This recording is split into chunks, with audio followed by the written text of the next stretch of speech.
I've said for years now, one of the most evil companies on the planet is Disney.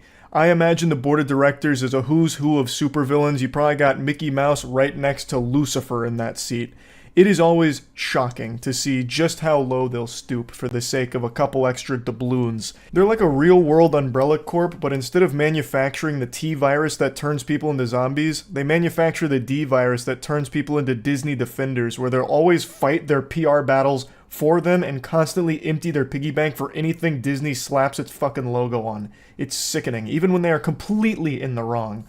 I've been following a story for the last couple days, and I imagine some of you have as well. It's a very sad story about a woman who had an allergic reaction and died after eating at a Disney Springs restaurant. And the holly jolly old assholes at Disney are arguing that because the husband signed up for a Disney Plus trial in 2019, he agreed to terms that would basically turn this lawsuit into toilet paper. To any sensible human being on the planet with a functioning frontal lobe, you're probably asking yourself, how does a Disney Plus trial at all have any grounds for this lawsuit when the allergic reaction happened at one of Disney's parks? It's not like his wife had an allergic reaction to the dog shit Disney Plus is feeding them. She passed away because of a complete failure from the restaurant. It is entirely their fault. So the couple chose to eat at a restaurant called Raglan Road Irish Pub, and they told the waiter that she had severe allergies to dairy and nuts, and she was unequivocally assured the food would be allergen-free, and they chose this restaurant because it is apparently very accommodating to people with allergies. So when the order arrived, there was no allergen-free flags, so they inquired again if it was allergen-free, and were once again assured that they were safe for her to consume. 45 minutes later, she had an allergic reaction, even asked for administering an EpiPen, she had difficulty breathing, collapsed, and later passed away. And the husband is rightfully trying to sue Disney for this because it is a colossal fuck up here. And Disney's just dancing on her grave. They're just spitting on her memory by trying to toss out the wrongful death lawsuit, by trying to say that the husband signed up for a Disney Plus account in 2019, which has language that prevents them from being sued in this manner. It'd have to be through arbitration, meaning it's overseen by a neutral third party and not a judge. And also, he had apparently agreed to similar terms when purchasing a park ticket online in September 2023. So this opened up a massive can of worms here about all of the sneaky, scummy shit companies sneak into their terms when you sign up for services or if you purchase things online. You know that shit that every human being on the planet skips through with agreeing to terms and conditions? Yeah, it turns out sometimes there's some really awful shit in there. I wanted to wait before talking about this because I've been talking to a lawyer about it because I was very curious if there is any legs at all for Disney to stand on here. But I just couldn't wait because I've already seen a couple of conversations about why it's entirely this couple's fault for gambling with their food allergies. The state of the world is so fucking saddening. How is it a gamble? So she was allergic to dairy and nuts, and this was made abundantly clear to the staff of a restaurant that is well known for being accommodating to allergies. Apparently this restaurant has a commitment to being very conscious of allergens. So they chose this restaurant for that reason and made it very clear multiple times that dairy and nuts were a problem. And they were assured multiple times that the food they had ordered was not going to pose any problems for that allergy. They did everything they could. That's not gambling, you absolute Cro-Magnon that are arguing that it's actually their fault, Disney's blameless. This is what I'm talking about with the D virus. People falling over themselves to try and take bullets for Disney. It is a fuck up from the restaurant and by extension, Disney.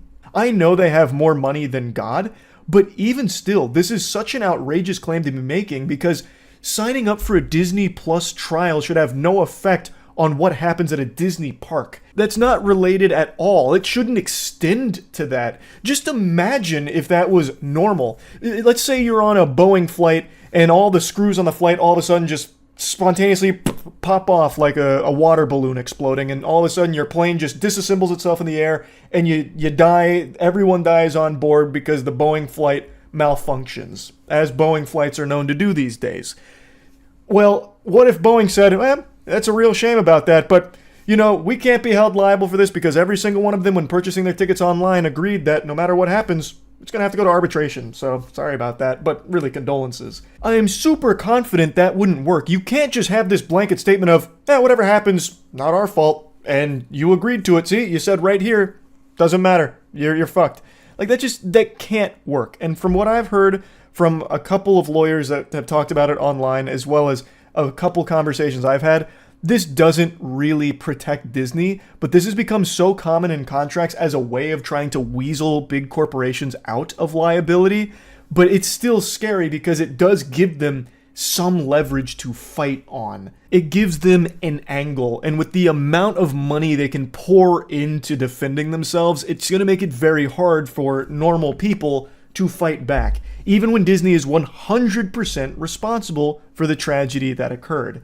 But at least Disney's very apologetic here. We're deeply saddened by the family's loss and understand their grief. Given that this restaurant is neither owned nor operated by Disney, we are merely defending ourselves against the plaintiff's attorney's attempt to include us in their lawsuit against the restaurant. They're fundamentally going, oh, we don't know those guys. They just use our land. We're kind of just like a landlord.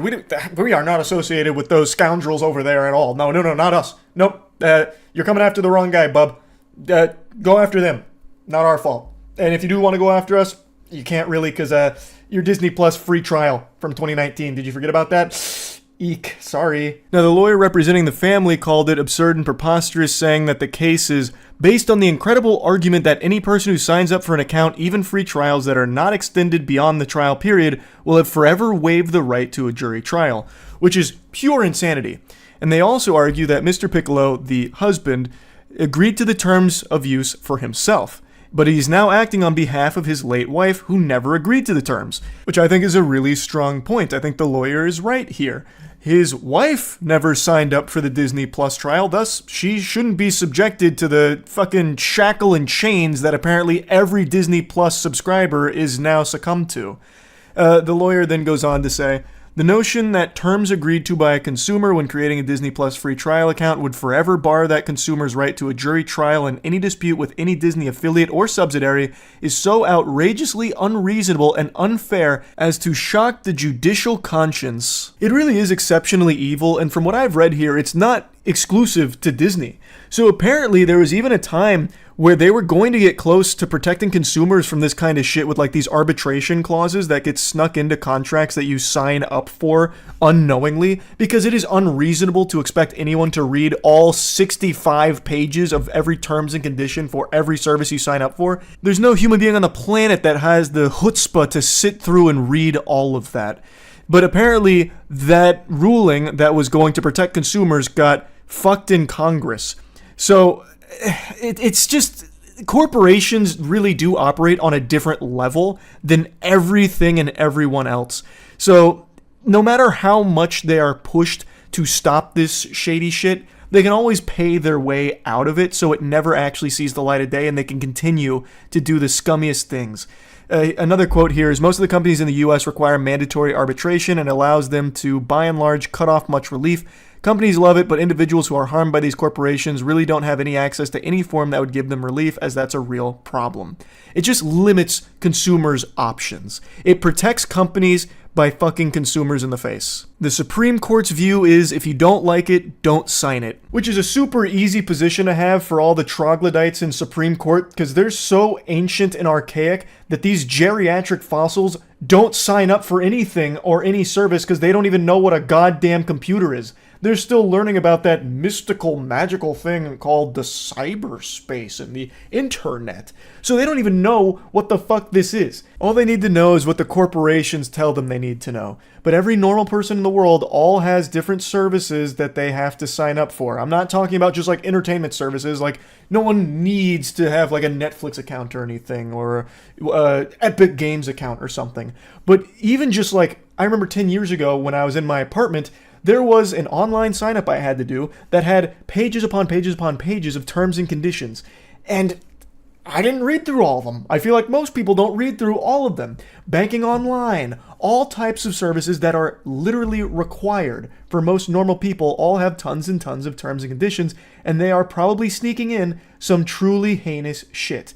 And this story right here helps shine a light on some of it and how unreasonable it is. And the Supreme Court saying, if you don't like it, don't sign up for it, is just, that's not realistic. It's just not at all. But yeah, anyway, this shit is super horrible. Disney super sucks. That's about it.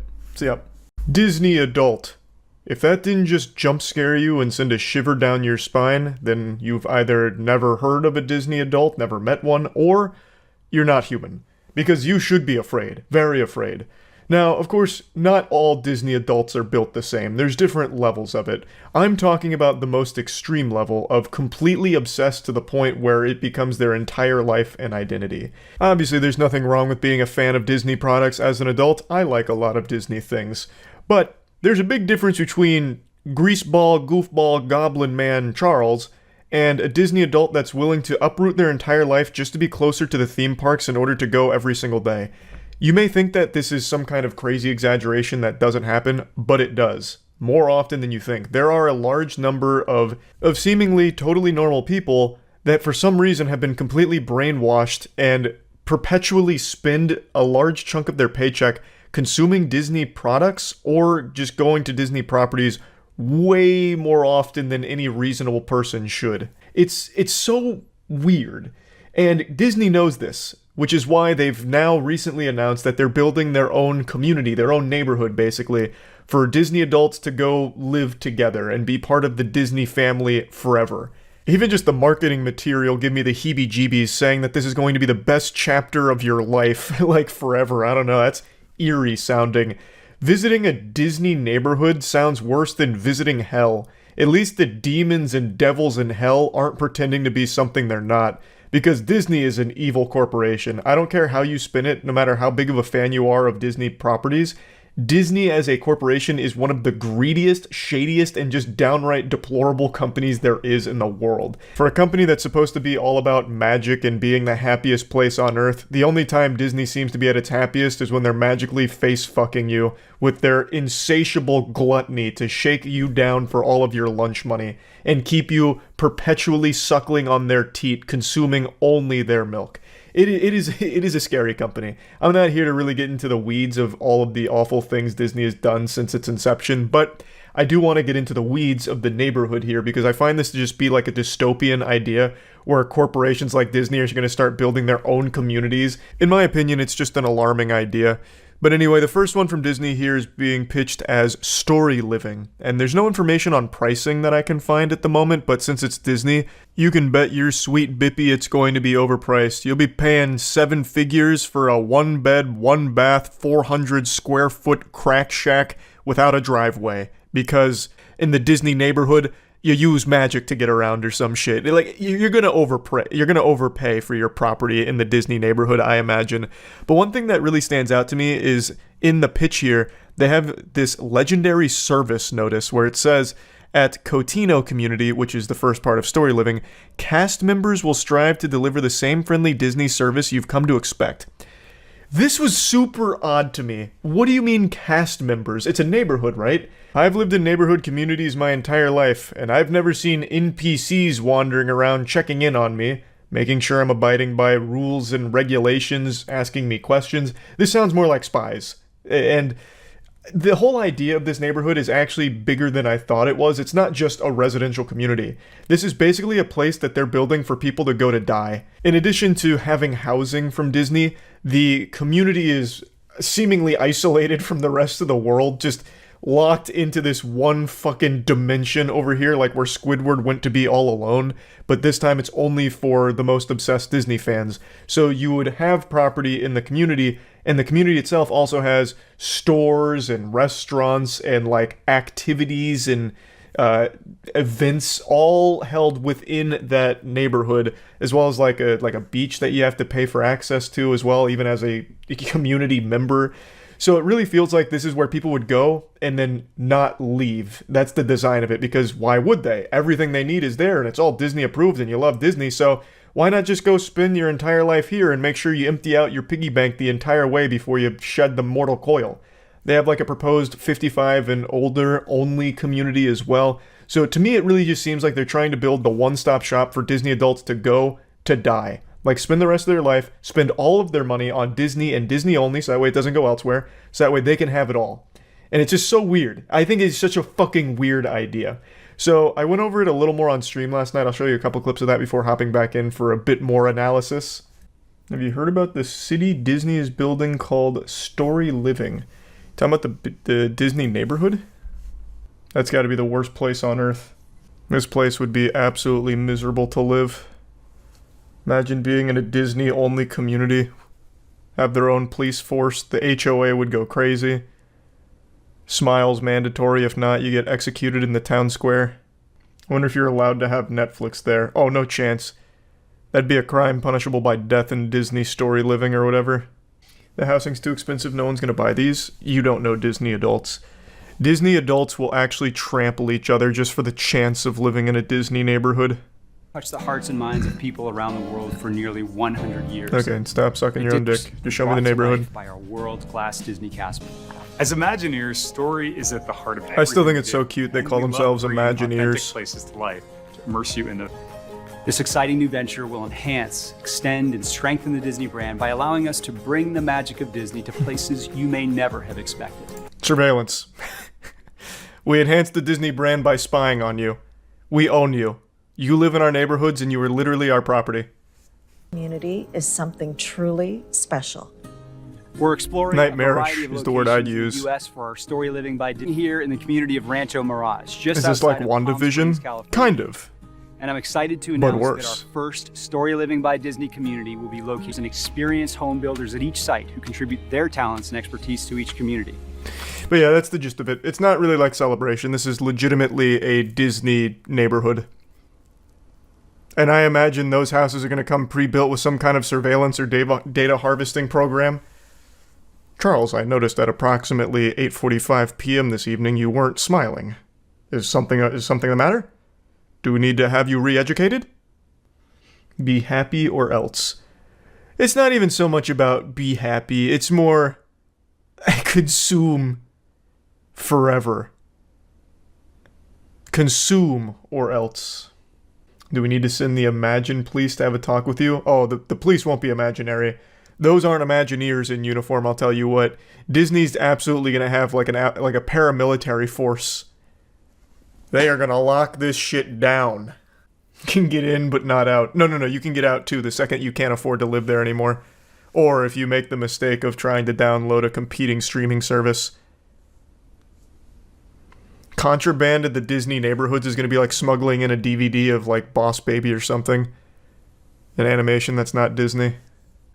Disney wants to own human souls themselves. At least the Disney adults will all be in one place so we can avoid them. I mean, yeah, it'd be kind of like a quarantine zone for like the most brainwashed Disney adults, I suppose. And actually, I do wonder if they'd even be allowed access to the rest of the internet. I really imagine this Disney neighborhood being complete lock and key. Like, your days are designed for you. You're restricted access to a bunch of different things. Yeah, it'd probably just be like an intranet for the neighborhood. Because, I mean, if they give you unrestricted access to the internet, you could be leaving a negative review about the housing situation. You could be saying less than favorable things, and they can't have that. You should go there when built. Man, fuck that. That'd be going to like a Scientology church. That's scary. Let's go ahead and play around a little bit here, because I don't exactly know how this neighborhood's going to go, but knowing Disney, I think this could end up being like one of the most outrageously strict places on the planet. I really feel there's a non-zero chance that they will outright forbid anything that's not Disney or Disney adjacent. Like, they won't have direct competition. I wouldn't be surprised if you can't even Amazon Prime packages into your Disney neighborhood house. Like, they probably would just turn them away at the door or something. You can only order through Disney pre-approved services. I really think that that's not out of the realm of possibility, because it seems like they're going to really own this neighborhood. Everything is going to be Disney related. Like I said, the cast members thing really throws me for a wild loop, because that just seems like actual simulation cult shit to a certain degree, where you will be monitored. Like, it seems like it's going to be constant surveillance from the cast members on their community. I also do think there's a non-zero chance that there will be some expectations on their residents as part of like an HOA agreement where they'll attend Disney events or Disney hosted celebrations within the community and shit like that in order to get them active in the community or something, and they'll probably spin it as like, you gotta really embrace the magic. You're living in the Disney neighborhood, damn it, so come to all of our events. Why are you here if you don't want to be? You know, get over here, come to the events, in order to try and get them on the hook to start spending more money on Disney-related shit and continue the brainwashing. If you're already living in the Disney neighborhood, if you paid to be there, you're already pretty brainwashed, but this is like another level. This is a completely different level where you are just completely submerged in Disney and Disney only, cut off from the rest of the world. Also, worth noting real quick, Disney has tried something similar before with a place called Celebration, which is like, it's pretty similar to what they're pitching here with Story Living by Disney, but it completely failed. Celebration completely failed. It was a disaster for them, and I think they no longer have Celebration as like a Disney thing anymore. I'm not entirely sure, it's all kind of messy, but it was a failure on Disney's part to do this in the past. But they're trying again. They're saying, you know what? What about Second Breakfast? That was so good, I want to try it a second time. And they're going with Story Living this time. But they've broadened the scope, and they want to create all of these amenities for the neighborhood. And to me, it all just seems like control. Like, they just want to control all of your spending, then make sure it all goes back into Disney's pockets. This shit is scary. Also, I read something from Celebration back when it was still Disney's, where apparently the HOA was so fucking evil that they had some kind of clause where they could legally tell you that you have to get rid of your pets if they're deemed a nuisance or something. I only read a little bit about that from Google, so take that with a grain of salt. That could be all anecdotal and completely incorrect, but I wouldn't be surprised if Disney really did have something like that, and I wouldn't be surprised they have something like that in Story Living by Disney when they do build this. I really do think it'll probably be one of the most awful places to live, truly. Even as like a Disney adult, if you're a huge fan of Disney, I think living there would make you fucking hate Disney too. But yeah, anyway, I just want to talk about this a little bit. That's it. See ya. The history of Disney's worst attraction ever, Superstar Limo. I don't know that one. Oh, because this was California. Yeah, I never rode this. The big cheese. I'm not the big. I wish I was the big cheese. This is the big cheese. Oh my god! Mickey! For you all day. Well, I want to give you a personal tour of Disney's California Adventure. Ooh, what do you say we start with a ride on California Screamin'? So, Mickey? Yeah, this looks like shit. You know, Mickey, I think this is the beginning. Sounds of a good, beautiful monkey. theme park. You betcha. It wasn't. And now the story of a company in panic and the one CEO who just couldn't seem to catch a break. So was Michael Eisner like the worst CEO of Disney ever? Plan. Like, this guy seems to fucking suck. He can't get anything right. 2 years later in 1984, it was Take it becoming easy, increasingly Queen. clear that despite Epcot's Thanks to receive success, 8-track. Disney as a company was not doing well. A string of box office failures from their studio and big budget projects for the parks had brought Disney to the lowest point in the company's history. The fuck is and Splash? many feared a takeover. In a bold move by the company, Oh, then wait. CEO and President Ron Miller, then by the company. Hold on. Is this the, Yeah, hey, wait, I know Splash.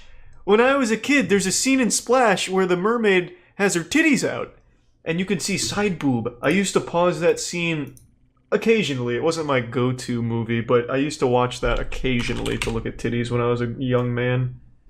Let me I'll just type it in. Splash titty scene, maybe? Splash titty? Nope. That, whoa, wow. I don't know what I was thinking with that. I don't know if I can find the scene, but yeah, it's a classic. If you've seen the movie, you know what I'm talking about.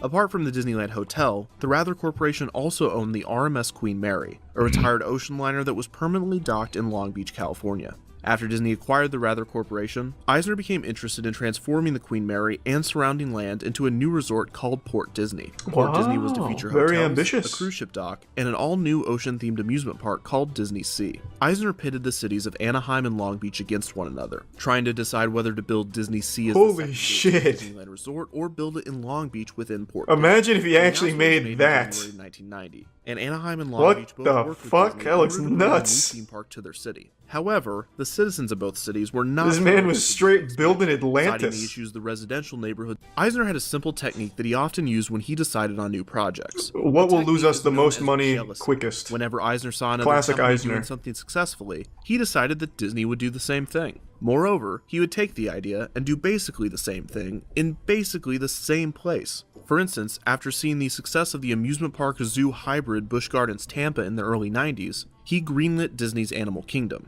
The park was just over an hour from Busch Gardens. After seeing the success of the Church Street Station nightclubs in Orlando, Florida, Eisner greenlit his own nightclubs in So this Pleasure guy Island just at the Disneyland plagiarized. Marketplace. Pleasure Island was And about still half an hour couldn't from do it Church Street right. Station. So when Westcott was canceled and Disney returned to the Fucking drawing board, Eisner. it wouldn't be long until, since the Disneyland resort at the time provided His such whole a short career was visit just to copying vacationers, homework many of the guests badly. would go explore the other. This concept would develop into the plans for California Adventure, a California-themed theme park to be located in the already California-themed California. Concept art for the park was released in Who cares about California that much? Canceled. If you want to Release date experience of California, just go Adventure would outside feature in everything California. from soaring above you. In the Hollywood section of the park, there was to be a Who needs a recreation of fucking the tribute to the California? observation What deck the and fuck? former restaurant at the Los Angeles International Airport, which was being renovated by Walt Disney Imagineering around the time that California Adventure was in development. This was to be the show building to one of California Adventure's Oh my god, this word is losing meaning. I've heard it so many Superstar fucking Limo, times. a high-speed dark ride that would Eisner take proposed the guests on a wild California, paparazzi Californiaception, chase California in As California guests Adventures, boarded the California, attraction, colon. They would be greeted by Michael Eisner. For instance, guests would fly past the famous Tail of the Pup hot Thanks, dog Valentine. stand We with actually a watched large all of band Chains of Love. rhinestones creating sounds of flatulence. But as guests turned the corner, it would become clear that this was actually Elvis Presley squirting mustard onto a hot dog. The ride ended with guests reaching the Chinese theater, only to have Eisner tell them that he would have to cancel the contract because they had been caught by the paparazzi. Then, a picture taken of guests while on the ride would be shown, cropped into a tabloid reporting on their limo chase. After this, guests would exit Sounds and like walk shit. the red carpet into the Chinese theater, which was the gift shop and exit to the attraction, where fake Oscars, on-ride These two photos, gift and subs, butter. t-shirts would have been Resub sold. Jable. The original concept of Superstar Limo was nothing groundbreaking, but it seemed that it would have been a fun dark ride that would have fit perfectly in the Hollywood section of the park. However, the mid-90s version of the attraction would not be the one that guests experienced when the park opened. And this time, it wasn't Eisner's fault. I can't even believe that. Eisner paid him to say that. In August of This was 1997, Eisner's fault. in Paris, France, Diana, Princess of Wales, was killed in a limo accident. Her driver was shit. supposedly fleeing from paparazzi when he lost control of the wheel. The tragedy captured the attention of the entire world, who grieved the death of the princess and the other passengers. As for Eisner and his team, they now had a big problem. Superstar Limo could no longer be a high-speed paparazzi chase. Because Yeah. It would now seem that it was some Yeah. sort of twisted reference to the tragedy. The Imagineers scrambled, Eisner got briefly fucked on that considering one. cloning it. Unfortunately, if their job was to please the boss, they had done it a little too well. Eisner, who had been in the entertainment industry for decades, adored the inside jokes and Hollywood gags. Jesus He loved them Christ, so much that he Eisner. greenlit the new, terrible version of the attraction. Imagineering, most likely baffled at what they now had to do, did their best to make the attraction work. This art style was Hey, Lisa, also puppy used lover. within the ride itself. The only three-dimensional animated figures would be that of celebrities, but due to the lack of Oh, budget, hey! these would have to be That- celebrities who was whose that, Jared likenesses were Fogle? Who the cheap fuck or just stars popped that out the Walt there? Disney Company already had contracts with. Also, these were not animatronics, but barely animated figures with minimal, unconvincing movement. At some point, Who was Eisner that? realized that That's the ride Regis? was going to be bad. The retooled ride opened with California Adventure on February 8th, 2001. So was it as bad as they thought it would be? Yes. Yes, it was. I want to see it. Let's fucking ride it, baby. Get me on there with a GoPro. Let's go. The inside jokes to California and the entertainment industry would begin with a female announcer giving instructions to arriving passengers. The white Try not to fall asleep on the ride. unloading. That's the only rule. No schmoozing. Oh, hey, that was the only rule. Guests Fuck would yeah. encounter Good television guess. screens A and genius. an entertainment news report. After guests winded their way through the queue, they would approach the ground transportation section of the airport and board their limo. A sparkly, purple, cartoonish limo. Hey, that looks The pretty cast cool member if you guides ask them to me. their cars and tells them to enjoy their premiere. That's a solid Guests are then whip. sent on their way into their This is soon-to-be fucking resort. drifting around An corners. announcer tells them to keep their hands, feet, and egos in the limo at all times. Ha! The limo enters a dark tunnel. Hey, don't be mean to the ride. What the fuck? It's not their fault. They didn't want to do it. The next show scene is the Sunset Pretty cool. Strip. Here, guests get to see Tim Allen and Jackie Chan. Tim After this, guests Allen! enter a second tunnel And are Jackie reminded by Chan, their agents yeah! to be late. Guests are shown an on-ride photo of themselves before entering the final tunnel, where their agent tells them that they are a superstar. And Thanks to that you, was Sub-Zell. Superstar Limo. And Hookins.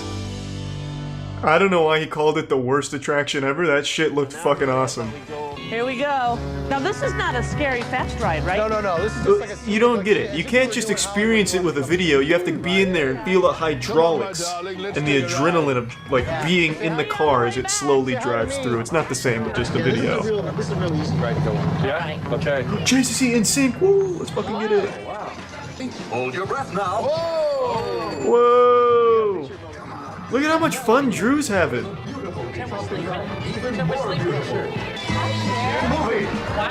Wow, this is one hell of a ride. Hollywood favorite, Whoopi Goldberg. Yeah, we're having fun. There might be no better way Wow. to illustrate the reaction the public had to the ride than the on-ride photos. It is no surprise that the ride was received negatively, with guests complaining Can't that they imagine waited why. a half hour to ride the cheap pop-up book. Superstar Limo was not the only issue. California Adventure as a whole was berated by the general public and critics alike. But overall, the lines were so short at times out here. I thought it was closed. The new management team constructed the Pixar-themed dark ride, Monsters, Inc. Mike and Sully to the rescue. The simple dark ride would take guests throughout the events of the first Monsters, Inc. film, and it was set to open on January 23rd. Looks like shit. Boo. Where's Tim That Allen? is not Oh wait, the Tim end Allen of actually does Superstar voice in this, Limo's doesn't he? story. Oh no. The ride very much lives on. in the Tim Allen absolute is in worst Monsters, way Inc., isn't he? possible. Since the Monsters, Inc. dark ride was a quick fix. No? for the Okay. park, Alright. coming a Boo. year Fuck before the this. No major Tim expansion. Allen. And there was one more thing. Oh yeah, they stripped the click Link C-list Sonic, but celebrity wouldn't watch figures that and dressed tonight them into anyway. various animatronics throughout the ride. Some of these zombatronics are more obvious than others, and the Drew Carey and Jackie Chan figures are especially easy to spot. But don't worry, Yeah. most, if not every. The story is a good reminder that even a company as big as Disney can still Oh, get true, themselves into Dan. financial difficulty, creative gridlock, and even some pretty wacky situations. That is On the pretty next, wacky. Defunct Land. Okay, one more Defunct Land. The failure of Disney's Chuck E. Cheese ripoff Club Disney. I'm thinking the Chuck E. Cheese one as well. During all of this, Eisner himself would cash in stock options of nearly $600 million. Holy Money shit. was flying all over the place at the Walt Disney Company. What but none the of it was going to fuck? the company's other major division. Disney Parks had gone on a roller coaster of its own. No during wonder the he preceding didn't fucking 5 care years, about and making Eisner's Disney any proclaimed good. Disney decade was Good not going God. as planned. Defunct Land is filmed in front of a live studio audience. Was that In Killer the Bean? 1990s, the Wild West of They get themed Jeff Lu to entertainment, voice that one? apart from the recent themed restaurant chains, were sprouting up all over the country, with the usual suspects being Rainforest Cafe, the Hard Rock Cafe, and Planet Hollywood. Oh, Planet The most Hollywood was so unexpected of the good. new developments might have been the fuck? rise in Place was indoor great. children's play places. These were a mix of tubes, slides, ball pits, nets, stairs with steps Stupid taller kids than your having body, fun on a socks, boring course? socks with holes in them, Running swing here? I don't think so. Damn, marketing was so different back then. Holy shit. I don't think so. Then where? This is like some TikTok shit. DZ is made just for me. The place where I can really cut loose. What the fuck is DZ? D's nuts or something? Like, what the fuck is this? Think so. I've never heard of DZ. Discovery opened Zone? its first location and came opening 39 more locations until being purchased in 1992 by wealthy Chicago businessman Donald Flynn. In less than 3 Donald years, Flynn, the chain expanded big to man. 340 locations. McDonald's had noticed the competition, and in 1991 had created their own chain of indoor amusement I don't know about centers that, named Num Leaps Nums. and Bounds. It's too nostalgic. McDonald's would not be able to keep up with Discovery Zone, and would sell all 48 Leaps and Bounds locations to the company in 1994. Around this time, Blockbuster Video, who owned about 20% yeah. of Discovery Zone, would up its stake to Blockbuster. 50.1% and would The assume Goliath. control of the company in 1995. And 13 fun centers, along with the Discovery Zone name and logo, were purchased by the company's main competitor, a powerful rat Oh, named Charles shit. Entertainment Cheese. That son of a bitch. Wow. That is horrifying. What the fuck?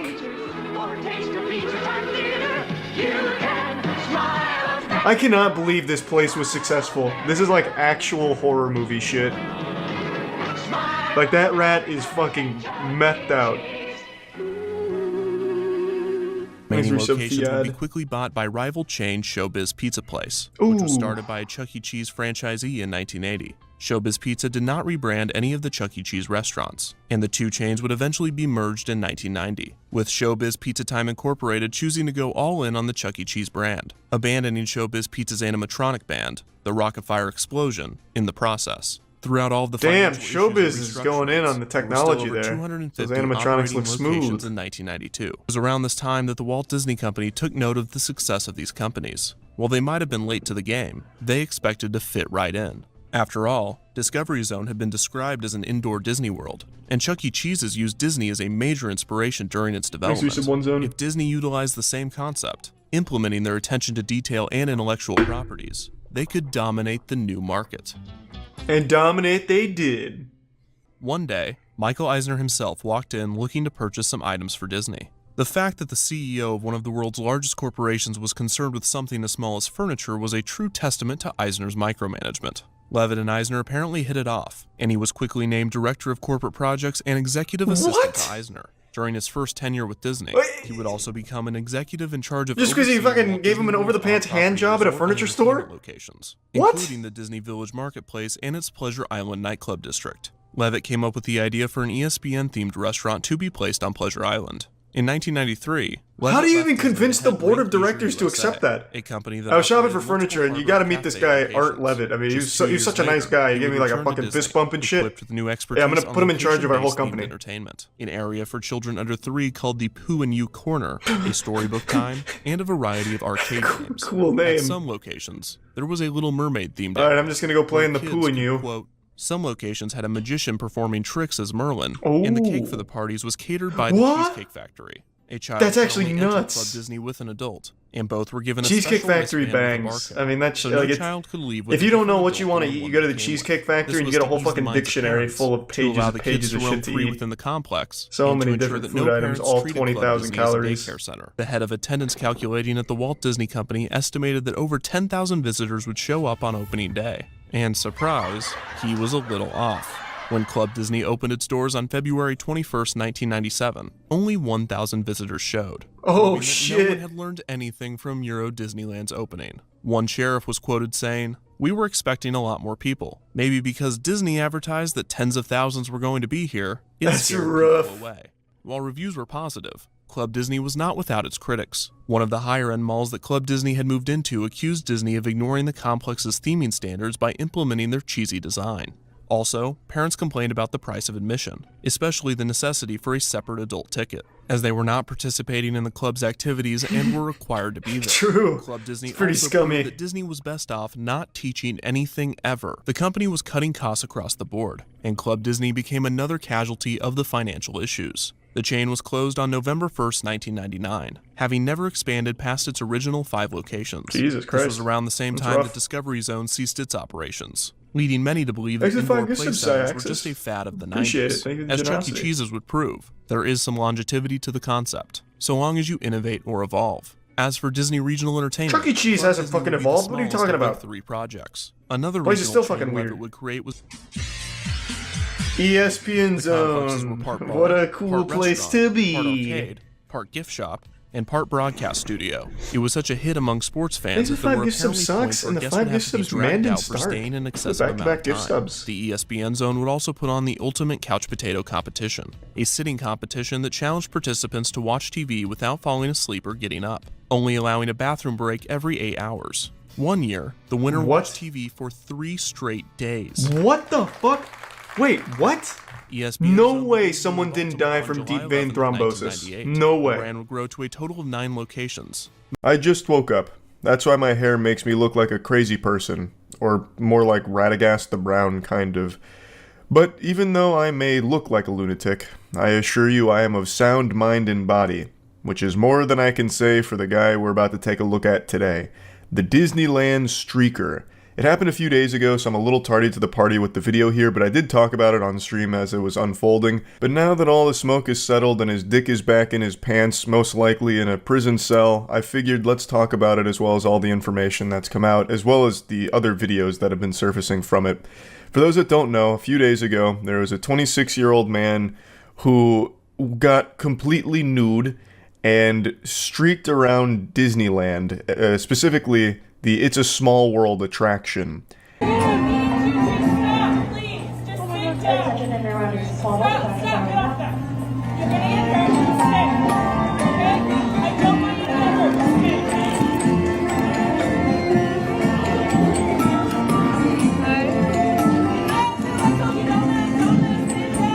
Now, this is only act 1 of his performance. He begins with his boxers on at least, but shortly after this, he does go whole hog out. Now, this is the It's a Small World attraction. They are trying to inform riders, like, don't panic. We've got an unidentified object entering into the fray here. This isn't part of your regularly scheduled Disney program. And he is out of it. His soul has left the shell. I think it's pretty clear he's under the influence of something, and I don't think it's alcohol. Most people are pointing to this being some kind of PCP event, which I think it very well could be. Of course, I'm not an expert, but all that's pretty clear is he was really feeling some type of way in the It's a Small World ride.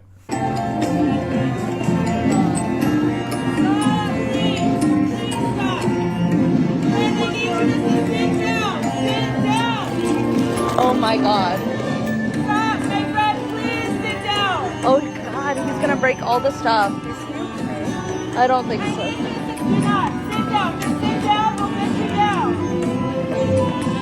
It seems like he's looking for something. Maybe looking for Walt Disney's cryosleep tube. I have no idea. He's gonna maybe try and bring him back from the dead. I couldn't tell you.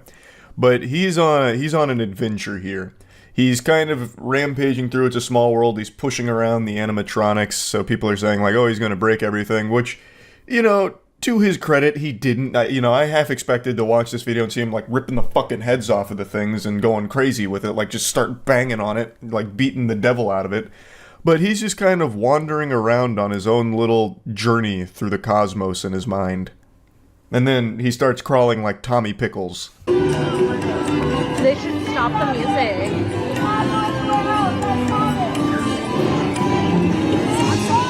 Oh my god, he's gonna fall, dude. One of the writers suggests they stop the music, but I gotta tell you, that will never happen at Disney. Come hell or high water, there could be a Category 5 hurricane blowing through that's picking up actual C4 plastic explosives, throwing them around the park, and that music would not stop. Disney would try and somehow weave that into the magic. Disney takes that shit so seriously. I don't think there's any occasion where the music in that ride would stop. Even if the whole motherfucker was on fire, you would be going straight to Valhalla with It's a Small World playing, sending you off there. I don't think that was ever in the cards here, because Disney does legitimately take, like, this magic seriously. At least when it comes to, like, its performers and all of that. So, anyway, he's crawling through the It's a Small World ride. Eventually, he wanders outside. We also get like a cryptid video of him on his way outside, I believe. Another rider finds the scene of the crime where the clothes were first shed, and then ends up catching a Bigfoot spotting of the streaker on his way out. Now, in the timeline of events here, there's more footage that I can't show you, but he takes his boxers off and starts bare-ass naked splashing around in the water in the park. So all the guests can now see him, not just the ones in the It's a Small World ride, it's pretty much anyone around the area. Authorities eventually do show up. I was half expecting, like, the goddamn army to show up since it's Disney. Like, I thought this would be immediate 5 stars in GTA and they summon, like, the goddamn Men in Black to apprehend this guy. But it's just normal officers that show up, they handcuff him, and then they carry him out completely naked, walking by guests, and they have him like he's some kind of prized pig in like a contest. So they've just got him like hoisted up and they're carrying him out in front of all the guests. So there's a ton of footage of just the naked streaker being like paraded through the park, which is really shocking because in Disney World, where I live in Florida, apparently they have secret tunnels. So that way if there's like a crime or if someone needs to be escorted out, they do it through these secret tunnels so the guests are none the wiser. The guests don't ever get exposed to it. Whereas in Disneyland, they don't have those secret tunnels, so instead they just have to carry the naked villain out in front of all of the kids and families in the park. So I thought that was really interesting. I also didn't know about the secret tunnels until this, but that's also fucking fascinating that Disney has their own underground network to, like, push people through so that way no one ever sees them again. Like the fucking Paris catacombs is how I imagine it.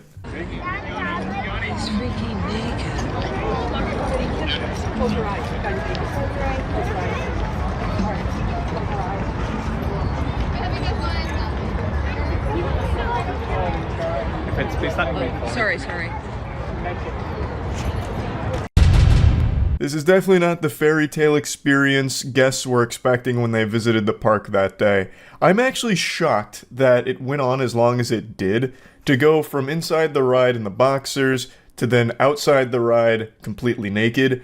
I thought Disney would start, like, arresting you and getting you out of the park if you even thought about doing something that goes against their rules. But this guy was around for quite a little while, it seems. There's more photos and videos of him than any of the Disney cast members and mascots that people take pictures with. So that's a pretty infamous photo now. More information has come out about him. So he's a 26-year-old. It has been confirmed he was under the influence of a controlled substance, which I think everybody could figure that out just doing the old eyeball test. It does seem like he's on some shit. And he was booked for 2 misdemeanors. I also imagine he will be on the sex offenders registry for this for the rest of his life, for obvious reasons. He went to a Disney theme park, which primarily has families that bring their kids, and he got naked and wandered around, splashed around. Clearly, he is going to end up on the sex offenders registry for that. They haven't disclosed which substance he was on, but I do think the working game theory that it was PCP is probably accurate, at least in... Whoa. Well, had quite a lot happen there. You're welcome for the beautiful mouth noises that were produced from that. A lot of phlegm in the back of my throat. But I do think PCP is probably correct. Not that I'm some kind of wizard that can identify exactly what he was on. I'm not exactly a connoisseur when it comes to PCP. But from all the videos that surface from time to time, it seems like the common thread is getting naked while on PCP. So, seems like that could probably be accurate here. Not that it really matters at the end of the day. It's a life-ruining moment for this individual, all because they decided to go to Disney and do some foul shit. So yeah, just wanted to go over this a little bit because it is a pretty crazy story. That's about it. So yeah. I make a lot of predictions. 9 times out of 10, they're wrong. Not proud of that, wish I was better at it, but, you know, I'm no Baba Vanga. Because if I was, I'd have every prediction be wrong. So, I'll take the occasional victory. And one thing that I predicted and have been proven right about time and time again over the years is that once you reach a certain level of status in any given industry, it is impossible to fail. You only fail upwards. Not exactly a prediction, more so just a hard truth where once you're an elite member of an industry, you can't get knocked down at all. It's impossible. It's like fucking Derek Zoolander, but instead of being unable to turn left, you're unable to go down. You're unable to, like, look downwards. You can only continue to fail going up the ladder. It's incomprehensible. It is a phenomenon that defies all logic. Why would someone who is bad at their job, a terrible leader that leads companies into financial ruin, just draining them of ham, like constantly just hemorrhaging money, bleeding out, why would that person continue to land new jobs in equal or higher power than their previous one? Anyone else who is bad at their job gets fired. They get let go. But not when you become like a CEO, a COO, or anything to that level. You just go to another company as a COO or a CEO. The perfect textbook example of this is still John Riccitiello. He was the CEO of EA for a little while. He rose to infamy when he pitched this absolute fucking heater of an idea. I'm talking galaxy brain, like 5D chess move, where he pitched the idea of charging gamers for ammo. So if you ran out of ammo in a Battlefield game, there'd be like a pop-up that would say you need to pay $1 for your next magazine. Like, that was his idea. Like, I don't think he was ever fully going to go through with that, but that was the example he gave on how you can constantly be like milking the titty of everyone who buys an EA product. He was too greedy for even EA, so he was let go and then landed a job at Unity. He became CEO of Unity, and I know you remember how disastrous that was, because he nearly drove that company into the fucking ground. He nearly banished it to the Shadow Realm with how horrible his leadership was there. And there's plenty of examples of this. I still think he's the best, but why I'm talking about it today is because Disney just announced that it's looking at candidates for the CEO position since Bob is leaving again, and one of the people they're considering is the EA CEO, Andrew. They're looking at Andrew at EA. What in tarnation? Why on God's green earth would you be putting your peepers on Andrew Goober Wilson for the CEO position of Disney? EA has been one of the most consistently hated companies in the world for over a decade now. If Umbrella Corporation was a real entity, it would probably have a better reputation than EA currently does. It is a company that no one likes, except for shareholders. So Andrew Wilson has done a good job at EA for shareholders and nobody else. And you know what Disney really needs right now? Is a good reputation with anyone that's not a fucking shareholder, because people are getting really tired of what Disney's been shitting out. They have been pooping out slop, and a lot of people are tired of the stink. They're tired of smelling the shit. So Disney, I don't think, is needing an Andrew Wilson, cartoon villain here that's going to... Andrew Wilson, the reason why I said he's good for shareholders is because the EA price under him has raised pretty significantly. But I feel like Disney right now, what they really need is some slam dunks in products and properties that people really start to like again, because they are missing that entirely. Star Wars, for example. Holy Lord, what a fart in the wind. Most people don't care about Star Wars at all anymore. Most people roll their eyes when it comes to Star Wars. Like, look at Outlaws. That was an open world Star Wars game. Of course, it did have Ubisoft on there, so it was already doomed for mediocrity out the gate. But nobody was hyped for Star Wars Outlaws. Like, there was a time when Star Wars was a guaranteed home run. Now, most of them are flopping. At least from what I can tell, like the Acolyte, that was what, $230 million budget, and it raked in, according to the most recent financial reports that I can find online, $46 million. So it lost like a total of $180 million. Like, come on, let's put on our thinking caps right now. It's not an issue of, oh my God, we need to start figuring out ways to nickel and dime the remaining customers we have. The solution is, how do we start making quality products again that people actually want to watch or purchase or get engaged in? Like, grow up. Like, God, Jesus. Andrew Wilson is not the solution to that problem. Andrew Wilson is not the one that people are going to be like excited for at the helm of Disney. People don't like him because people don't like EA. Now, to give credit where credit is due, I vaguely recall Andrew Wilson pushing back against some investor-led horrible ideas in a bad direction for some of the titles over the last decade or so. I'm foggy on the details, but I do remember reading about it a while back that he did actually make some decisions that I think it was something about like allowing the developers a little more creative freedom under the EA umbrella. Again, I don't remember all the details, but it's not like he's been nothing but mustache twirling evilness. But first and foremost, Andrew Wilson's priority is not good games. Never has been. It's been figuring out the live service model, because I believe it's 71% of EA revenue comes from live service games. So it's always been trying to figure out the way to maximally monetize every single person who sits down to play an EA game. And there have been some good games that have come out over the years, and even live service games like Apex Legends from them. But overall, and Apex Legends is unfortunately getting run into the ground in recent times, but overall, Andrew Wilson is not a CEO that I think anyone thinks of and looks at as someone who actually cares about delivering quality products. It's about delivering big returns to the investors first and foremost, and that's about it. And I feel like in Disney's current state, they need someone that actually wants to start pushing them forward into good shit again, instead of just the same recycled formulaic garbage that they've been doing for the last, I don't know how many years, but they've just been on autopilot for a little while, going through the motions, and now it seems like, it's getting to that point where something's got to give. Like, they've got to start changing something, and they're looking at someone like Andrew Wilson to maybe be the leadership to do it. I don't think he is. I really don't. And in all fairness, this isn't really an example of someone failing upwards. I mean, he definitely failed in making EA a company that anybody respects. Like, EA is constantly spit on. but he hasn't failed in a financial sense or failed to the same degree as other CEOs like John Riccitiello. So it's not failing upwards per se in this case, but it is still just weird to me how he'd even be considered for this position.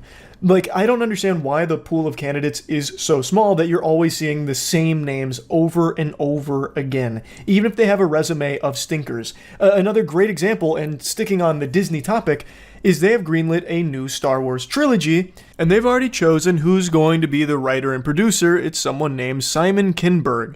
And if that name rings any bells, it's because you probably still have trauma from his extraordinarily embarrassing pile of garbage that many consider to be one of the worst comic book movies ever made, Dark Phoenix, where he was the writer, producer, and director. Going through his entire catalog here, where he's only directed a couple of films, but he's been a writer and producer for a long time, it's more misses than hits. Like, XXX State of Union, I loved it when I was a kid. I don't know if it's aged well. But he also did X-Men 3, The Last Stand, another absolutely despised movie, but then there's something good in there with Jumper. There's the Sherlock Holmes movie, which some people liked, some people didn't. First Class, which was good. Then Abraham Lincoln Vampire Hunter. Oh my god, like, just look at this resume. Fantastic Four. The Fantastic Four. Again, one of the comic book movies that people to date still believe is one of the worst ones. In fact, among like the top 5 worst comic book movies ever made, Fantastic Four and Dark Phoenix are on every single list. This is the Fantastic Four film from 2015 that had the number 4 in the name, not the like old one with Jessica Alba. And he was not only a writer and producer on both of them, but even directed one of them too. Like, his resume isn't very good. Like, the good movies that he's a part of, he's usually a producer on, not a writer-producer on. Was this really the best possible writer-producer they could find for a new trilogy of Star Wars films? I don't think so. I don't understand how someone that has a resume like that, with so many super stinkers like Dark Phoenix and Fantastic Four and a couple of others on there, get chosen to make something like this, the new Star Wars trilogy. Like, it's not like those movies that he'd written and produced were just received terribly by the audience. They were turbo box office bombs that lost the studios millions upon millions of dollars. Now, I do understand that he helped co-create Star Wars Rebels, which does have a positive reception from what I can tell. I've never watched Rebels, but I do know the name. But even still, if you look at his resume, I don't think this was necessarily the best possible choice to spearhead a new Star Wars trilogy operation. That doesn't really get me salivating thinking, oh, this could be like a good Star Wars new trilogy. Like, I just don't have that impression because I'm familiar with a lot of his work and most of it's trash. It just really seems like if you somehow break through to that level where you're a writer-producer on a Hollywood project, it doesn't matter what you do from that point forward because you will always still somehow be able to find work of equal or greater level. And I just don't get it, because it's not like by merit or anything. It doesn't seem like, from what I can tell, Simon was the one that was like pitching Disney on this and they just really liked the direction, so they said okay. It seems like it was Disney that chose Simon to write and produce for them. So, like, it's not like he did anything extraordinary, that he has a great idea and a great script and everything that Disney just had to buy.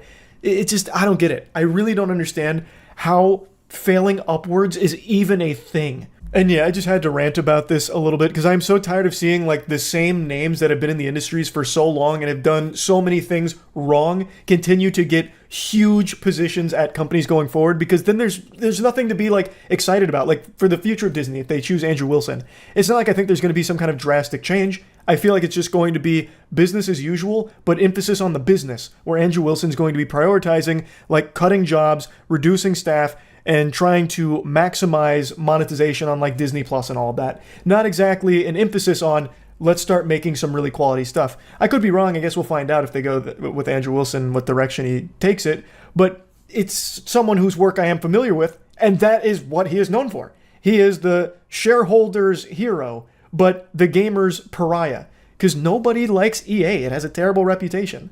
So, again, he's not exactly an example of failing upwards per se, because he hasn't failed, but it does just, like, this whole topic is something I just wanted to speak on, because it is common for people that do fail at, like, a high level to continue to just keep getting more and more and more and more power and bigger positions. It's silly.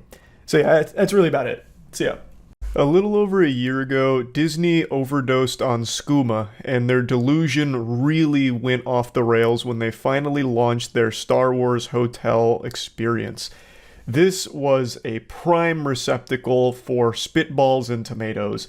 Boos heard around the world because it was laughably overpriced and extremely confusing on what you were even paying for in the first place.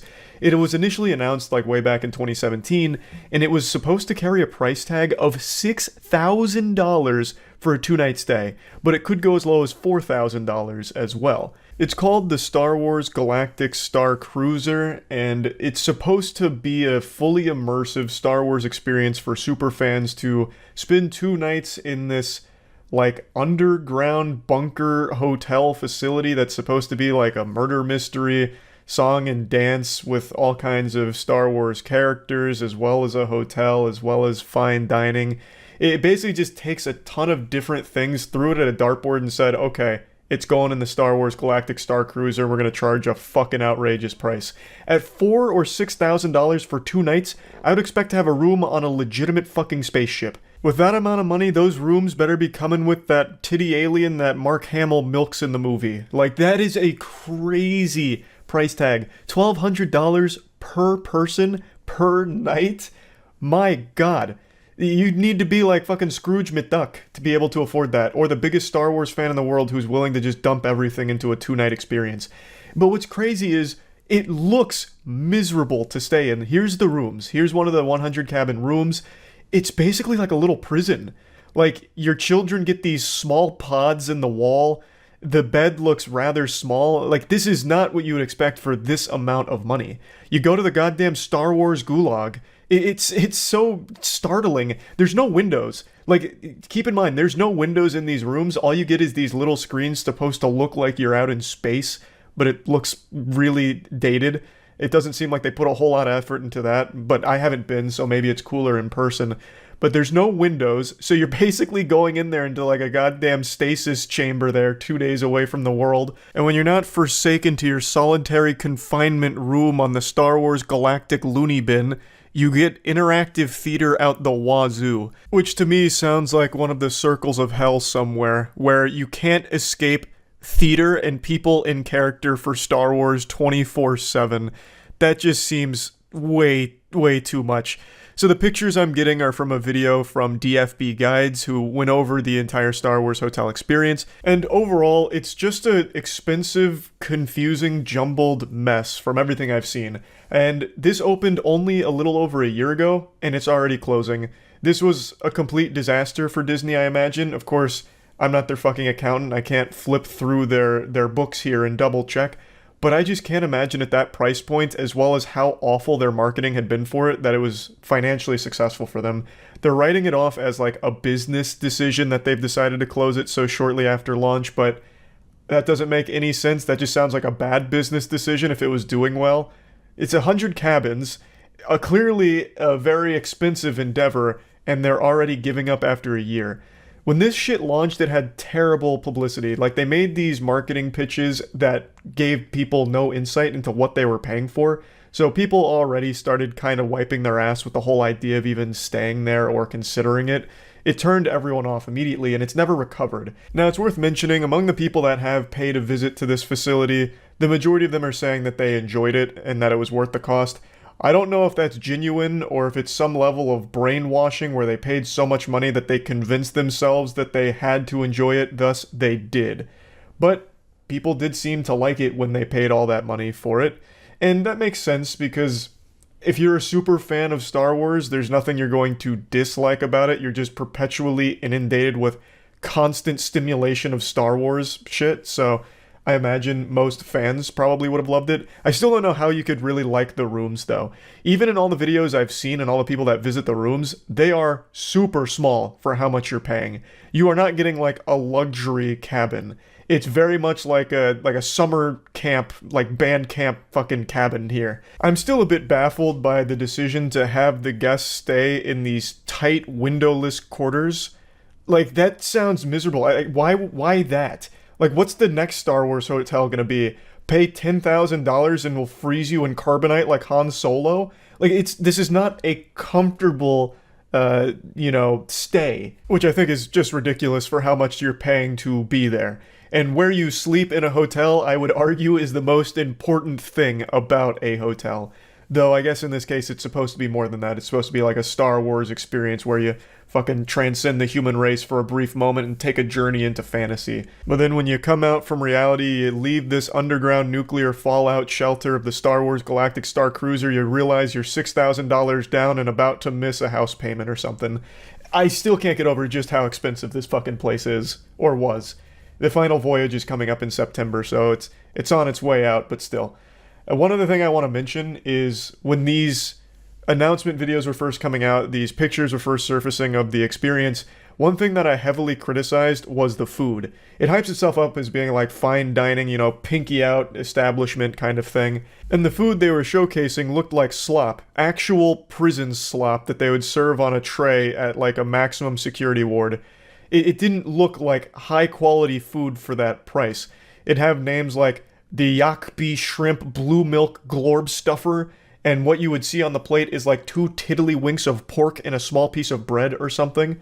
But after going through and watching more of the videos over the last like 4 or 5 months, the food does look fine. So I don't know why they chose the most unflattering promotional pieces for their food in the beginning, but it does seem like the food is a big hit with the people that go there, and from what I see, it looks fine. Albeit it has the cardinal sin that every high dining facility has, where you get portion sizes that wouldn't be enough to fill the belly of a bumblebee.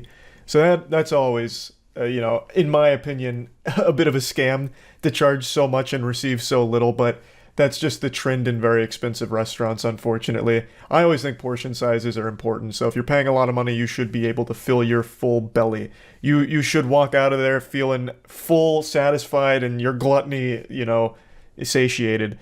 But anyway, the food does look fine, and that was something that I was very vocal about in the beginning, being lackluster.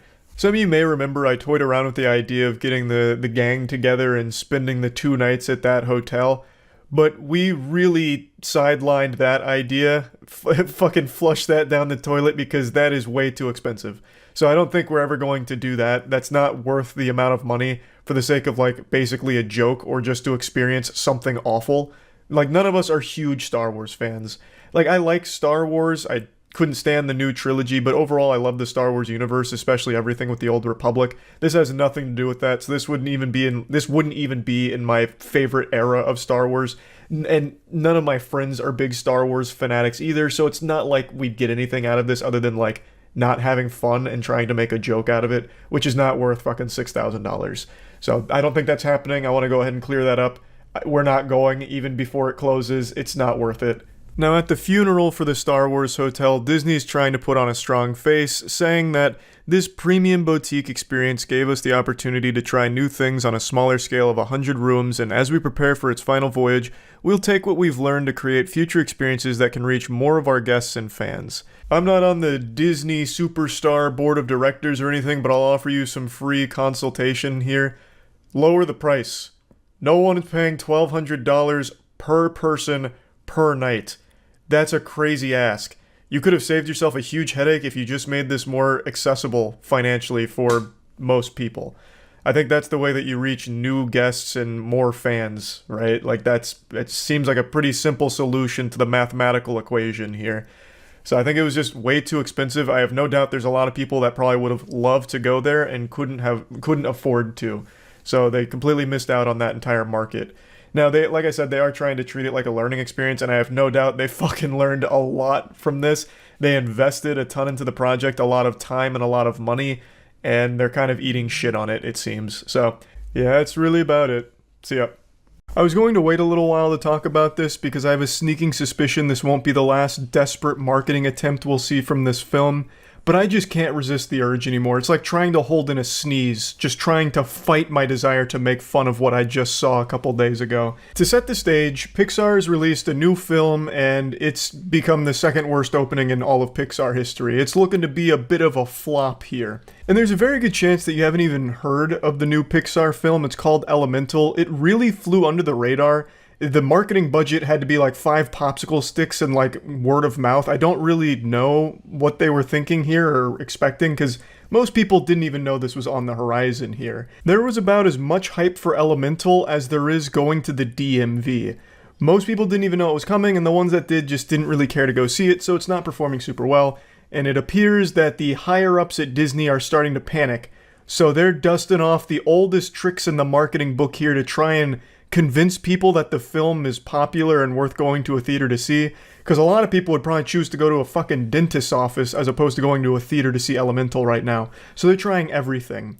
And that's when they came up with this absolute shining stinker of a viral marketing campaign idea. Save it for the wedding. Hey! Yo, yo, yo!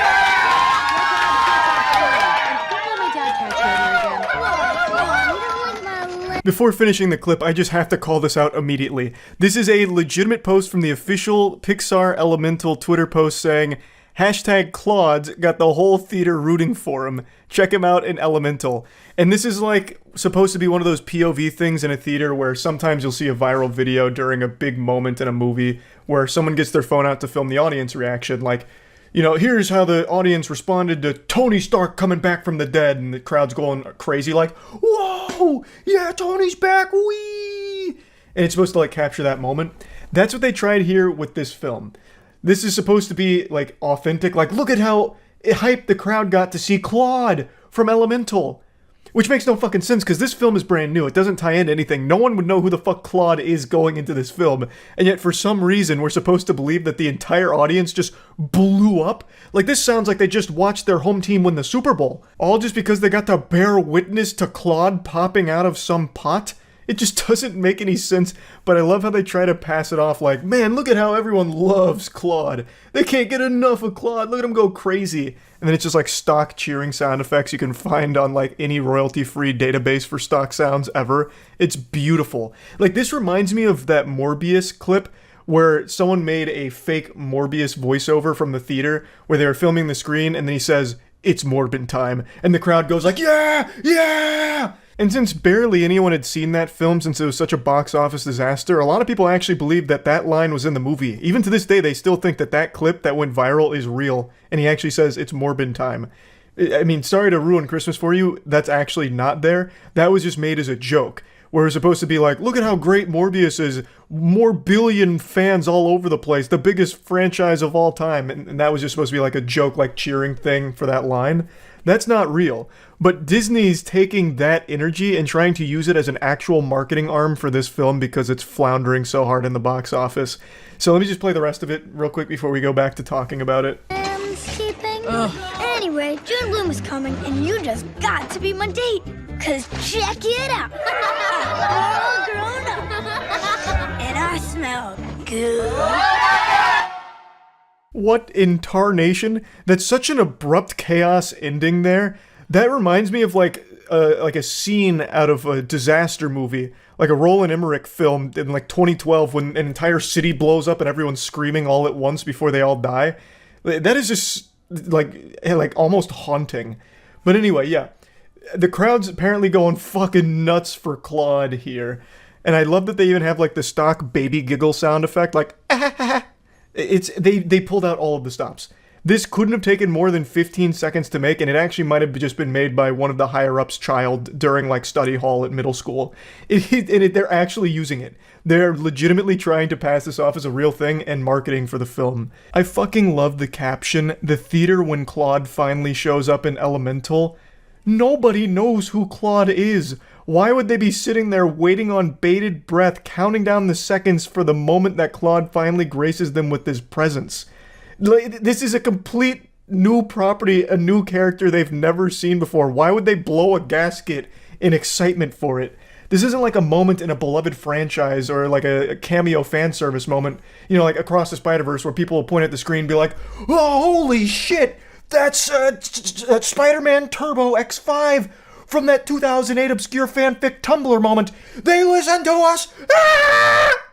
Like, no one's doing that for Claude. It's not happening. I also can't help but just love that they even go a step further. Instead of just like pretending that people gave a fuck about Claude, They then go even further where they start making like sound effects as like the spectators during the film. The most annoying audience reactions ever, such as like, ooh, when he's like flirting with the main character here, I guess.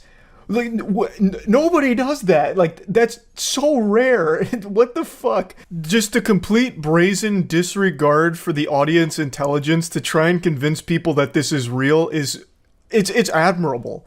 I can't help but be impressed that they're actually trying this on TikTok, but I can't even blame them for trying. I don't even hold them at fault for this, because a lot of users on TikTok suffer from legitimate brain rot. That's going to be a studied phenomenon in 10 years. Mark my words. Put it on your calendar. 10 years we're going to be studying the effect that TikTok has had on the brain and the development of children and people across the world. One of the biggest goddamn trends on TikTok for a while, a couple years ago, was this, where it was like pretending that your hand just went through your other hand, and it blew so many people's minds. That one thing I just did right there has like 10 billion views across all the people that did it on there. So I do believe that this probably wasn't the worst idea for Disney Pixar, to try and convince them that like, oh man, people must really love Claude. I kind of want to get in on that hype. I don't want to feel left out. And look at how the audience responded to him. Claude must be fucking amazing. This is the second coming of Christ. I might need to get to a theater now to see this. Mom, Dad, let's go. We gotta go to the theater right now. Claude needs us. We gotta see Elemental, quick. What's the next showing? Like, I gotta get in on the hype. It might work. And maybe it has, because yesterday there was an article that came out saying that Elemental is actually making a bit of a resurgence in the box office. So it's still a massive net loss right now. It's got about 166 million total box office off of a $200 million production budget, which you usually double for marketing, but in this case, probably not. They didn't really market it much. So even still, it is in the red, but it's starting to bounce back a little bit. Thanks largely to Claude, I imagine. Claude's doing a lot of heavy lifting for this film, I guess. That just goes to show you the power of Claude. When you bet on Claude, you're guaranteed a win, it seems. Now, I know Mickey Mouse is going to public domain pretty soon. They're going to have to retire Mickey Mouse pretty soon for Disney. Maybe they'll just pick Claude as the next, like, actual Disney mascot. Like, the face of Disney might be Claude within the next couple of years. So I'm seeing a lot of potential with the character. We can clearly see how much people love Claude. Like, goddamn. You know, maybe I'm wrong. I fully admit there's a chance that I'm very wrong, and this is all a very real audience reaction to seeing Claude. Maybe that's just how we as human beings are programmed to respond to something as perfect as Claude, right? I haven't seen the film yet, but I gotta be honest, that marketing tactic's almost working on me. I kind of want to get over there real quick to see, you know, how great Claude is. He's not even the main character of the film, and I guess he really steals the show. But yeah, anyway, I just had to talk about this a little bit. I'm curious to see if they're going to do any other Hail Mary marketing plays for this film if it continues to not do well in the box office. So yeah, excited for that if it happens. That's about it. So yeah. Disney, supposedly the happiest place on earth, oftentimes leads to the most rowdy of individuals going ballistic. It sometimes starts to look like a Waffle House at 3 a.m., like fights break out, you know, bad blood, all kinds of like grudge matches, brawls. I don't know what it is about Disney, but it brings that demon out of people from time to time. And today we're going to be looking at a magical meltdown that just happened in one of the Disney parks from an insufferable asshole making an absolute fool out of himself to a degree that even Walt Disney's rolling over in his grave at the pure hostility that this guy was able to showcase over something so small. Walk. They cut on the walk where you guys walking slow. We're all going to the same place. You don't give a fuck, bro. You're a fucking nerd, dude. I'm not arguing no fucking females. Like, surprise, you all just fell victim to one of Charles's classic practical jokes where I convinced you that it was one insufferable asshole, but in reality, it's an entire group of them. And one of them even hits a Fortnite emote here by doing like the crying motion with his hands. That is so unbelievably cringe. So the story here is this group cut everyone in line at Epcot, and then when people rightfully pointed out that it's disrespectful to do that, this group had the gall to make a big stink about it and get mad at everybody else, which is a load of dirty barnacles. So then one person started filming and then posted this video, which exploded online. Now, while the whole group does suck fuck, there is one clown amongst them that shines brighter than all the rest, and he's about to introduce himself. Harry Potter, nigga. Shut the fuck up. Is that supposed to be an insult? Yeah, shut the fuck up. Run. I don't don't give a fuck. You shouldn't have said shit to me. Mind your business. You shouldn't have cut everyone. Mind your business. They did it. I got here before you. When you get up, they cut on the walk. They cut. God, this whole group looks like they accepted an open casting call for background extras in Stranger Things. Till then, fuck you. You're a nerd, bro. His main insult is calling this guy a nerd. That is some childish nonsense right there. I'll say some childish phrases ironically, but this guy keeps using it aggressively, as though he thinks it's legitimately like some kind of big dunk. I was half expecting him to whip out stupid face, like, hey, stupid face, loser. And then his friend is only making it worse by Fortnite emoting like this. I have expected the third goober there to start doing the L dance or whatever. Like, it's so embarrassing, and it's all caught on film. I'll never let nobody disrespect my girl. Bitch, she's a bitch. Okay. I don't disrespect females. You're a bitch. Welcome. You're here too. I thought you were talking. All you're doing. I play football at the University of Central Florida. Show up, pussy. And here's that main clown that I was talking about, front and center here, even posing for his big moment, his glory. He says that he plays football for the University of Central Florida. But would you believe me if I told you that that's just a complete fucking lie? This tough guy here had to start making shit up in order to be intimidating.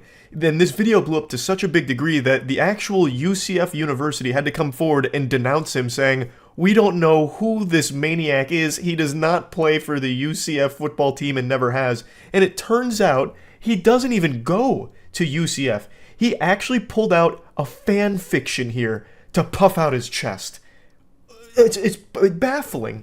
And also, it's not just the guys of the group that are, like, going haywire, like hog wild here with emotes.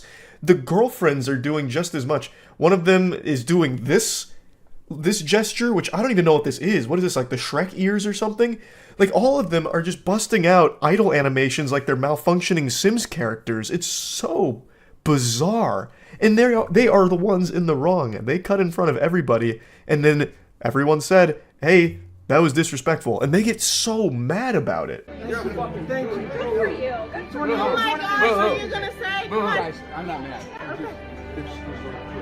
Yeah, sure. You're right. I'm gonna play that game. Record this. Yeah, record me, homie. What you want? You want my name, social security? What you want? My address. You want I make money, homie. I'm a businessman. But actually, I'd like to know the number one sign of extreme insecurity. He immediately starts talking about how much money he makes. Out of nowhere? What does it have to do with cutting people in line at a Disney theme park? What the fuck is going on? This man is fighting demons. He's fighting his inner ghosts right now in public. And Jesus Christ, it's cringe. And his goofball sidekick there that's latched onto him like a leech thinks it's the most hilarious thing ever. So in between doing this gesture, he's just like busting out laughing, like side-splitting comedy. He only has two emotions. This and ha ha ha ha ha. At everything. That's it. Family that you cut in front of all of us to be with. Oh, really? Because I was here for They cut on the walk. Fuck you. They cut to them. Just stop talking to him. When you give people attention, attention is currency. You're done. You're cut off. I ain't talking to you. Last words. That's why you keep getting Last me words. He's recording me. I'm gonna record y'all back then. How about that? That is the number one sign that you lost. That is worse than waving the white flag. You are surrendering. If you try and pull the Uno reverse, I'm going to record you. It's kaput. That is game, set, and match. You got fucking skunked. That is always the surest sign of defeat. Record you back. You wanna record Shut me? up, Stella. Go the fuck back and shut the fuck up.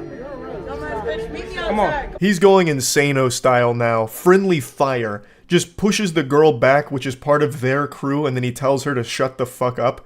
You remember a second ago where he talked about how he'd never let anyone disrespect his girl and he would never disrespect a female? Let me go ahead and jog your memory here real quick. I'll pull up a replay on the Jumbotron for you. I'll never let nobody disrespect my girl. Bitch, she's a bitch. Okay. I don't disrespect females. You're a bitch. Welcome. You're here. Well, that statement didn't age super well. No one's allowed to disrespect his girl except him.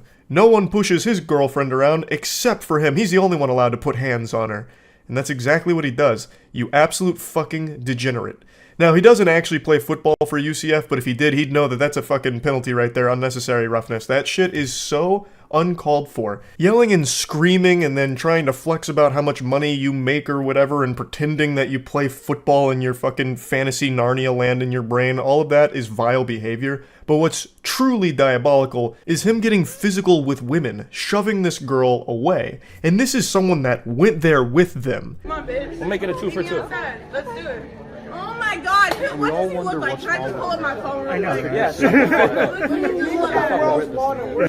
Bro, he looks like a faggot. Wow. Yeah, your ears didn't deceive you. She just called them a slur. And then that NPC I was talking about earlier that only has 2 modes, this and laugh, goes into factory reset settings and lets out a hysterical Joker laugh. Like this nasally squeal that vaguely resembled the Joker. Okay. Okay. Oh my God. And so does Mans is recording me because he wants to be famous. So I'm going to give him his 10 seconds of fame on my Snapchat. What's your at? That's a really... What's your at? What's your at?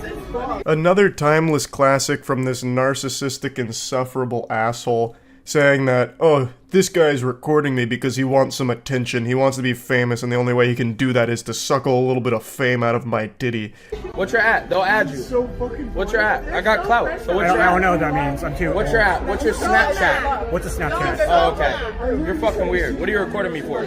Yes, all of the clout that he has to give away like Santa Claus. He just has such an abundance of clout. It's just so painful to listen to him. Just a narcissistic douchebag weirdo. I don't know how people's brains get so poisoned to end up like that. Just actual rotted from the inside out. You watch me on Saturdays. You and your family tailgate outside of my stadium, nigga. Who asked? Oh, entitled? I'm not entitled at all. Hey, ma'am, I took off my shirt because I'm hot. I don't disrespect females like I said earlier. I'll talk to men, I'm not going to talk to females.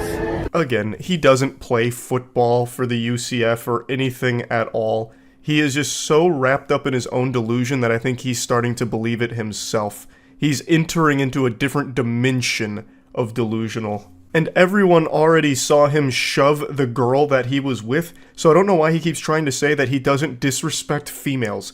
He literally just fucking gave her a hockey body check out of there and told her to shut the fuck up in front of everybody. Like, I don't even know why you're trying to keep saying that you're not going to ever be disrespectful to females.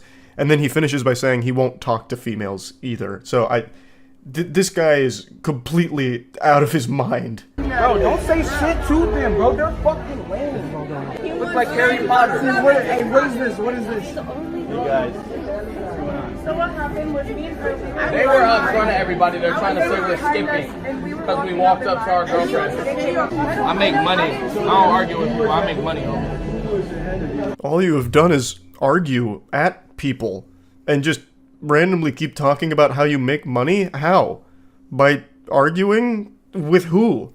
It's so confusingly disconnected from reality. And his friend that he's with so badly wants to be one of the boys here, so he tries to get his attention. He's like, bro, who's this? Who's this? And then he tries to do like an impression, but then like, I don't know, his Windows operating system in his brain had to reboot or something because he fucking blue screened. I don't know what he was trying to do with that, but it didn't land. His friend didn't even look at him. Nobody laughed, and then the Disney manager showed up, and then he tries to make it seem like they're innocent. Oh, they're mad because we walked up to our girlfriends. You still cut in line in front of everybody. Like, people still have a right to be like, hey, that's disrespectful and a bit rude. Like, you can still say that. Like, you're still in the wrong. Okay, you're how old? I'm 21. I got more money in NIL than you ever. I didn't see her, but... Look me up. Google me. Google me. What's your name? Google me. I guarantee he desperately wishes he could take those words back. That's probably one of his biggest regrets in his life. He issued a challenge that the internet accepted. So they Googled him, and it wasn't hard to find all of his information. He does have a criminal past. He's also not 21 years old. He's 23.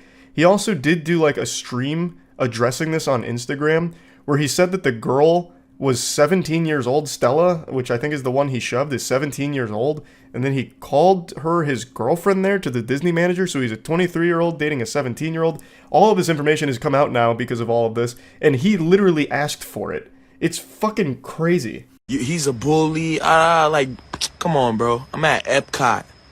Epcot.